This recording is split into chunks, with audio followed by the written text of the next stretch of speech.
नमस्कार, स्वागत है संस्कृत साहित्य चैनल में। किरातार्जुनीय महाकाव्य के 44वें श्लोक की चर्चा कर रहे हैं। श्लोक इस प्रकार से है। अथ क्षमामेव निरस्तविक्रमः चिराय पर्येषि सुखस्य साधनम् विहाय लक्ष्मीपतिलक्ष्मकार्मुकं जटाधरः संजुहुधीह पावकम्। अन्वय देखिए। अथ निरस्त विक्रमः चिराय क्षमामेव सुखस्य साधनं पर्येषि तर्हि लक्ष्मीपतिर्लक्ष्मकार्मुकं जटाधरः संजुहुधि इव पावकम्। प्रस्तुत श्लोक का संदर्भ देखिए। आतपत्र विभूषितस्य महाकवि भारवी विरचितस्य किरातार्जुनीय महाकाव्यस्य प्रथम सर्गात् अवतरितः अयं श्लोकः। श्लोक में प्रसंग कीजिए। प्रस्तुत श्लोके द्रौपदी युधिष्ठिरम् अभिलक्ष्य कथयति यदि क्षमा एव सुखस्य साधनम् अस्ति चेत वने गत्वा होमं कुरु। श्लोक का भावार्थ जानिए। द्रौपदी कह रही कि अथ निरस्त विक्रमः, यदि आपने पराक्रम को छोड़ दिया है तो निरस्तः विक्रमः येन असौ, अर्थात जिसने विक्रम को छोड़ दिया है, और चिराय क्षमाम एवं सुख से साधनम पर्येषि, और लंबे काल तक आप क्षमा को ही सुख का साधन क्या करते हैं, मानते हैं। तो क्या कीजिए, लक्ष्मीपति लक्ष्मम कार्मुकम विहाय, अर्थात राज लक्ष्मी के चिन्ह को, धनुष को छोड़ करके त्यक्त्वा जटाधरः सन, आप जो जटा को धारण कर लीजिए और क्या कीजिए, पावकम जुहुधि, अर्थात वन में जाकर के और होम कीजिए। प्रस्तुत श्लोक में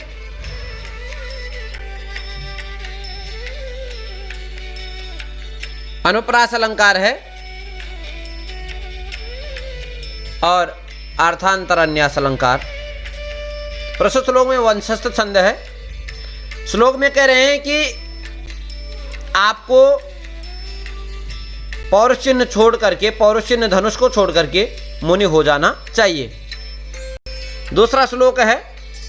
न समय परिरक्षणं क्षमं ते निकृति परेषु परेषु भूरिधाम्नः आरिषु हि विजयार्थिना क्षितीशा विदधति सोपधि संधि दूषणानि।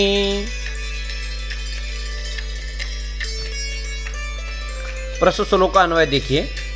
परेषु निकृति परेषु सत्सु भूरि धाम्नः ते समय परिरक्षणं न क्षमां हि विजयार्थिनः क्षितीशाः आरिषु सोपधि संधि दूषणानि विदधति।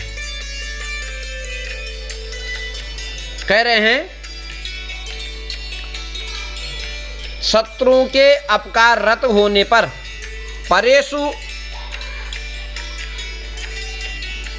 अर्थात शत्रुषु, शत्रुओं में निकृति परेषु, अपकाररत निकृति, निकृति अर्थात निकृति ही परम, ऐसे निकृति जिनका क्या है, प्रधान है, ऐसे निकृति पर अपकाररत होने पर भूरि धाम्नः ते, और महान तेजस्वी, अत्यंत तेजस्वी प्रतीकार आप कैसे हैं, भूरि धाम्नः, अर्थात भूरि धाम यस्य असौ भूरि धामा तस्य भूरि धाम्नः, ऐसे आप जो है अत्यंत तेजस्वी हैं। ते समय परिरक्षणम न क्षमम, तो बोले तुम युधिष्ठिर का, अर्थात युधिष्ठिर का प्रतिज्ञा पालन जो 13 वर्ष का प्रतिज्ञा पालन है, उसकी प्रतिज्ञा को क्या कर लेना चाहिए, अब समाप्त कर लेना चाहिए। अर्थात न क्षमम, वह समर्थ नहीं है।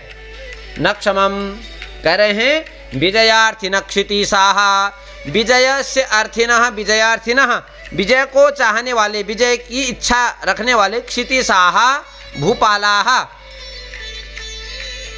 ऐसे भूपाल क्या करते हैं, अरिषु सोपधि, अरिषु बैरियों में, सोपधि कपटपूर्वकम, संधि दूषणानि, संधि को भंग करके अपना कार्य सिद्ध करते हैं। अर्थात प्रस्तुत श्लोक में कह रही हैं द्रौपदी, महाराज युधिष्ठिर, आपको संधि भंग करके युद्ध करना चाहिए, क्योंकि आपने जो है ये जो प्रतिज्ञा ली थी और उसका पालन नहीं करना चाहिए आपको। प्रस्तुत श्लोक में पुष्पिताग्रा छंद है, उसका लक्षण है। पहले श्लोक में आपने देखा वंशस्थ छंद है। वंशस्थ छंद जो है 12 वर्णात्मक होता है। तो जतो तो वंशस्थ मुदीरितम जरौ, तो यह जो छंद है ये समव्रत छंद है। अब ये जो न समय परिरक्षणम क्षमम ते, यह जो श्लोक है यह अर्ध संवृत है। अर्थात इसके प्रथम और तृतीय जो चरण होता है उसमें जो है 12 मात्राएं होती हैं और द्वितीय चतुर्थ में कितनी, 13। तो प्रथम और तृतीय में 12, द्वितीय चतुर्थ में 14 मात्राएं होती है। इसका लक्षण है आयुजि न युग रे फतो यकारो, युजिच न जो जरगाश पुष्पिताग्रा।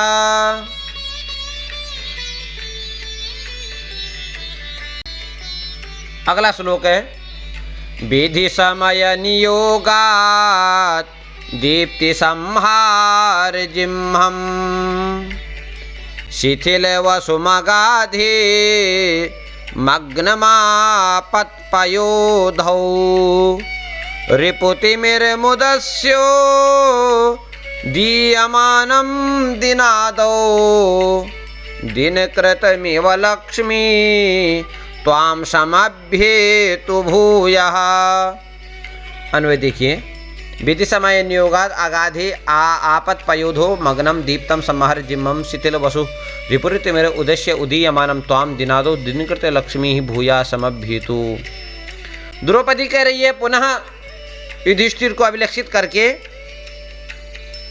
कि विधि और काल, वस दुस्तर, आपत्ति रूप समुद्र में डूबने वाले, आतप विनाश के कारण खिन्न, शिथिल किरणों वाले, अंधकार रूपी शत्रु को नष्ट करके उदय होते सूर्य के समीप जैसे प्रभात में क्या आती है, कांति आती है।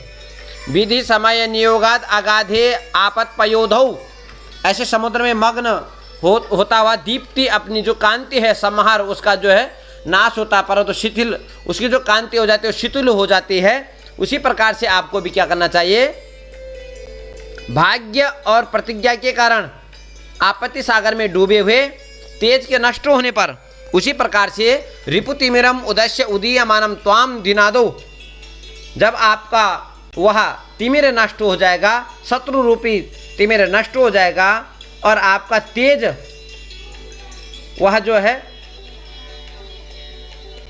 उदय होगा, तो कह रहे हैं तो अभ्युदय प्राप्त करते हुए राज्य लक्ष्मी आपके पास पुनः प्राप्त होगी।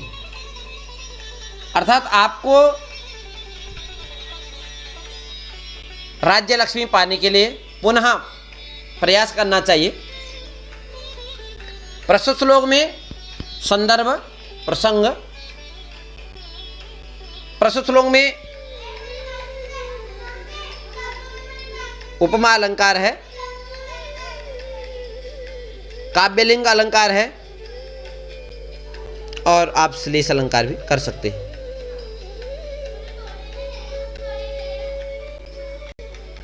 पुनः श्लोकों की आवृत्ति करेंगे। अथ क्षमामेव निरस्तविक्रमः चिराय पर्येषि सुखस्य साधनं विहाय लक्ष्मी पतिलक्ष्मकार्मुकं जटाधरः संजुधीह पावकम् न समय परिरक्षणं क्षमं ते निकृति परेषु भूरिधाम्नः अरिषु हि विजयार्थी नक्षिति सा विदधति सोपधि संधि दोषणानि विधि समय नियोगात् दीप्ति संहार जिह्मम् शिथिल वसुमगाधे मग्नमापत्पयोधौ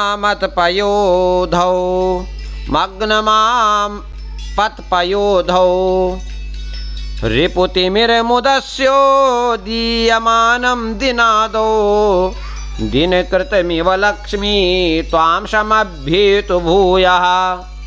प्रथम श्लोक में वंशस्थ, द्वितीय में पुष्पिताग्रा और तृतीय में मालिनी छंद है।